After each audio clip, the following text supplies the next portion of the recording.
If you've been thinking about or going through the process of creating a raised garden bed and you're wondering what types of soil and amendments you should put in to have the most success, stay tuned and we'll talk about it coming up.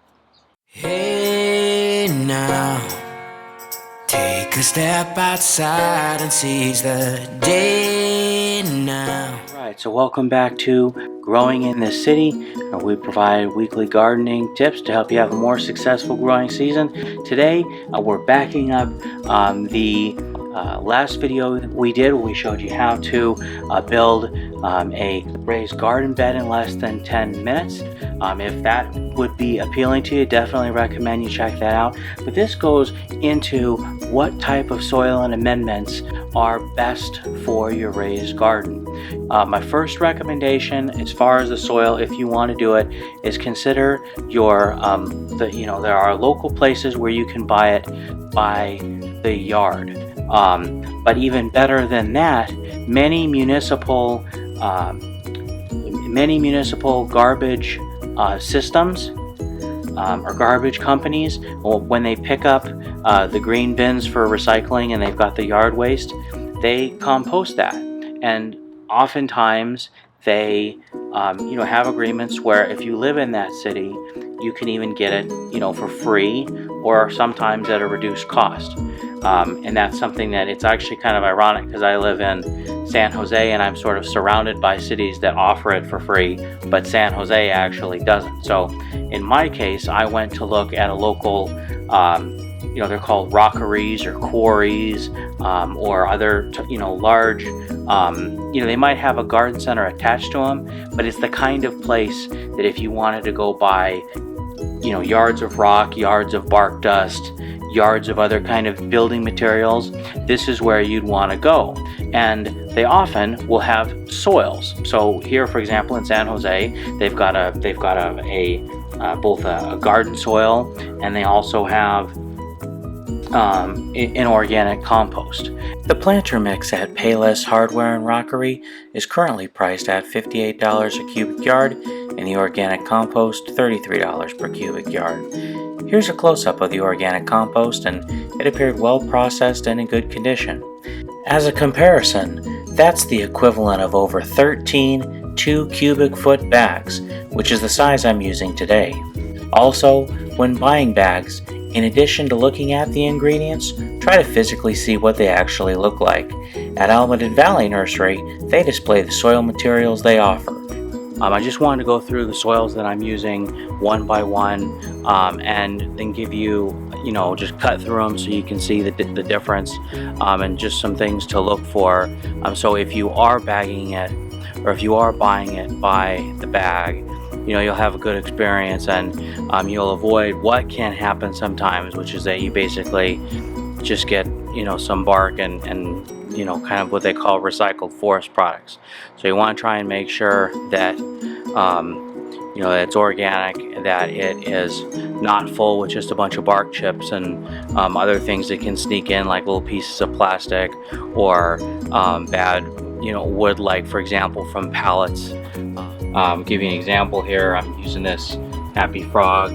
This one is what I consider to be the best one that I used here. It actually has a little bit of fertilizer in it. You can see it's got an NPK rating. It also has mycorrhizae, and you can see the different types of mycorrhiza there, which mycorrhiza is very beneficial too.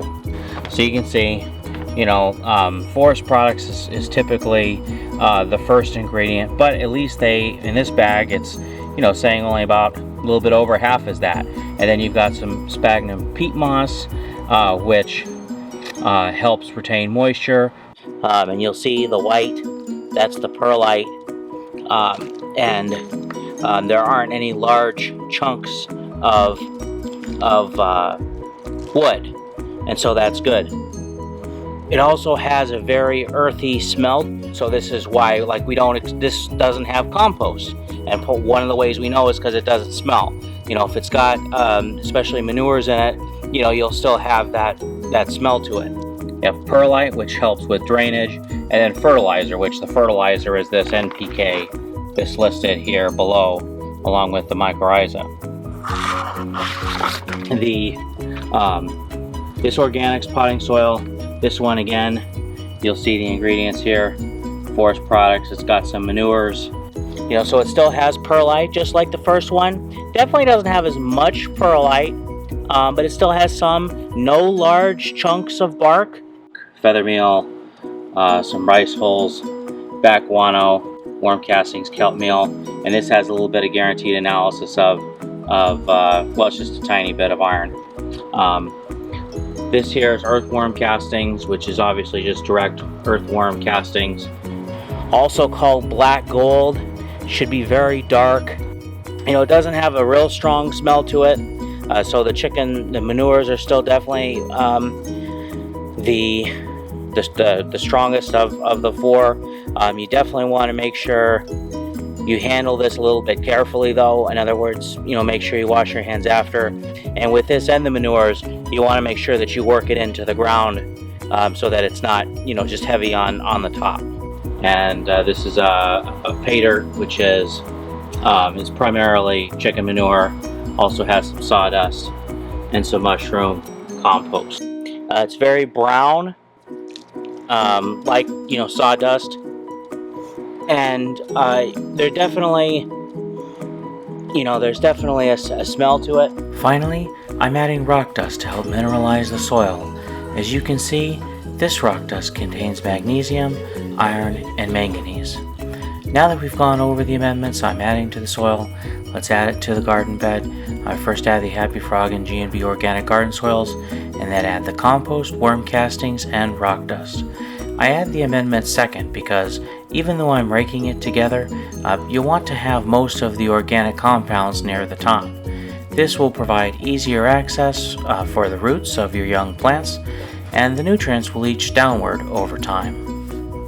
And once you get your raised garden bed set up and your soil down, definitely do make it a point to get something in the ground, even if it's just a flower you pick up at the store or any plant. I got here a little lemon cucumber I'm going to lay a few down of, but you know, everything's going to be great and ready to go. So get something down and you know, you'll be real happy that you actually got started. And then when you come out, you know, in a few days to check on it, you'll see something happen and it'll really, you know, make you feel great.